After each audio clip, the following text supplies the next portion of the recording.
Hello, welcome to Tip Tuesday.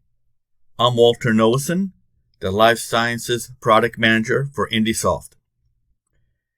Today, I'm going to give you an introduction to how IndySoft is compliant to 21 CFR Part 11, Electronic Records, Electronic Signatures. There are three main aspects of 21 CFR Part 11 that we will introduce you to, but we'll do it in three different parts on Tip Tuesdays.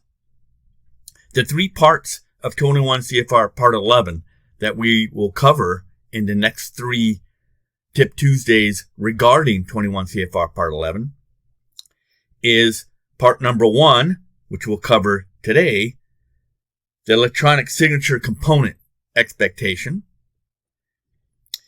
In part 2 of Tip Tuesday will be how to employ the username and password, along with how to do limited access to authorized users. And then the third part of 21 CFR Part 11 Tip Tuesday will be audit trails. So, what I've got showing on the screen is the FDA website on how to gain access to 21 CFR Part 11. That's the nice thing about the FDA requirements is that because they're federal government, they're required to provide documentation with great access and cost-free. So here are all the elements of 21 CFR Part 11, Electronic Records, Electronic Signatures. Now, this regulation is only required to be applicable to biomedical companies. However, the things that are in 21 CFR Part 11 are good practice requirements for how to manage electronic records, electronic signatures in software. So therefore, even if you're not a biomedical company, it is certainly worthwhile to consider these applications, especially when you're looking for new software to implement. The more the software meets these requirements, the more robust the software will be. Okay, so part 1 of what we're going to cover today is going to be the electronic signature components requirements of 21 CFR Part 11, which is paragraph 1150, signature manifestations.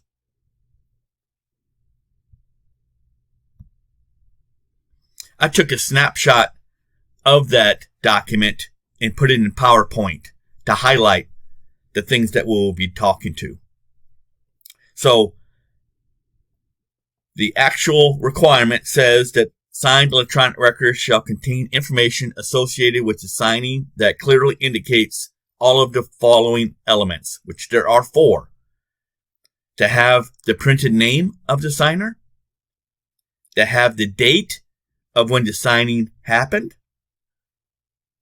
the time of when the signing happened, and then an area that is missed more often from what I have seen on people who are implementing 21 CFR Part 11 software requirements is the meaning of the signature. For example, is the person signing off the electronic record reviewing the record? Approving it? Maybe it's their responsibility as a QA person, or authorship. They're the ones that did the event, for example. So meaning is an important aspect of this. The other area that gets overlooked from my experiences is the Part B part of it is. And that is that these 4 areas, or these 4 aspects of the signing, not only needs to be in the database in some regard, but anytime that the record is viewed or printed, these 4 elements should be part of that record as well. And I think that gets missed a few occasions. I know in my previous company at Medtronic, we overlooked this on our implementation as well. And so we had to update a lot of our electronic record documents, templates, to add on the meaning aspect of the signing. So are you doing an approval? Are you doing a review?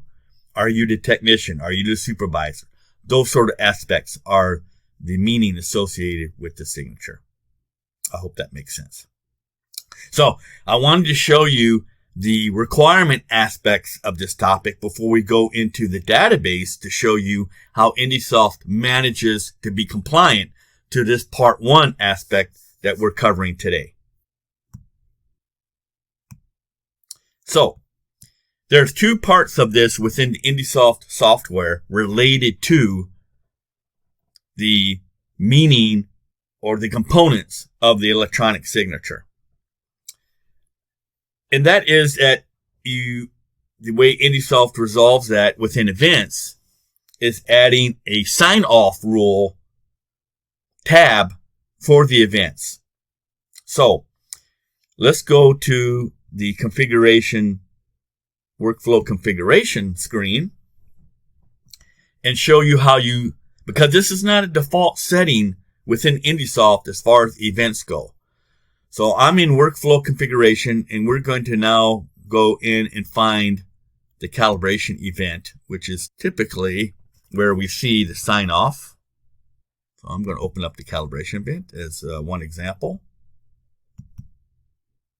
Okay, we'll get that on the screen. So now we have the calibration event loaded in to the workflow configuration wizard of IndySoft, which, as you can see, is a very configurable, powerful aspect of the IndySoft database, which I think is one of the highlights of IndySoft.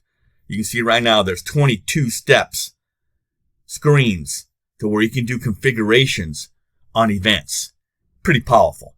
We're going to be covering just 3 aspects from the sign-off aspect. So 1, we got the calibration event. Then we go to the event tabs, step 3. I'm going to click on it. And the other thing you need to ensure is that you have the sign-off tab, event tab checked. This is not a default setting of IndySoft because not all companies necessarily are evoking a electronic sign-off for their records. It's not a requirement for all companies. It is for biomedical companies, though. So you have to make sure that you have the sign-off tab checked, which we do. Then we go to step 14, and that's where you can configure how you want, or your company wants to see, the sign-offs on events, the electronic sign-offs. And it's very configurable. You can have as many different ways to sign off records as you desire. You could have a different way to sign off for each different event that you're using, though I would not recommend that because it can get pretty crazy. Typically, companies may have 2 or 3 different steps on different methods of signing off for various events. I wouldn't think there would be too many more variations than that. In this case, we have the calibration event having 3 sign-offs, actually 2, excuse me. We have the person who performed the event, and then we have the routing to the supervisor for them as an approver. So now we have the calibration event configured to be able to do sign-offs and to be compliant to 21 CFR Part 11, the 1150 paragraph of signature manifestations. So we're going to close this now because that's already been saved. And now we're going to open up a piece of equipment and show you where this is translated to within an event. So I have an event in history that I have been working on, and I'm going to go ahead. So this is a calibration event that was performed for a certain instrument in the database. And I'm just using it here as an example. And I'm going to double click on this calibration event to be able to see it in detail. Right now, what we have in the history tab is just a summary of information for that event and the whole history of events for this asset. I'm going to double click on it to open up the details. So now we have the details of this calibration event. And you can see that I've got 1, 2, 3, 4, 5, 6 tabs of information that I can cycle through to see more details about how this calibration event was signed off or achieved. But I'm going to go to the sign off tab, which is usually the last one, to show you, do we have the necessary information that 21 CFR Part 11 is looking for? If you recall, we looked at the FDA regulation and it identified 4 aspects for the sign off for electronic record. It wanted the printed name of the person signing off. In this case, if we look down here, we're going to see the printed name. It says Walter here, but also down here it'll say it'll have the person's name on who's signing off. Screen here, I've got some parts missing. So we have the person's name who did this. Then we need the date, right? Date with number 2. So I'm going to put date number 2 over here. So now we have the date and we have the time. So I'm going to bring that over as well. And then we have the reason or the meaning of that sign off. In this case, the first sign off was to perform by. Then we want to perform by again, and then have ultimately a supervisor sign this off and as the approver. So now we have the 4 elements that 21 CFR is looking for in paragraph 1150 of the requirements. The signature components of printed name, date of the signature, time of the signature, and then the meaning, whether it's approval, reviewer, those sort of things.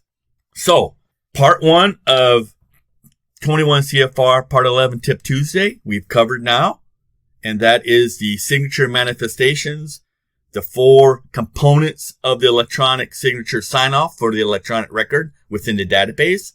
When the next Tip Tuesday that I perform, I will be doing 21 CFR Part 2, which will be on the 2 distinct components of a sign-in.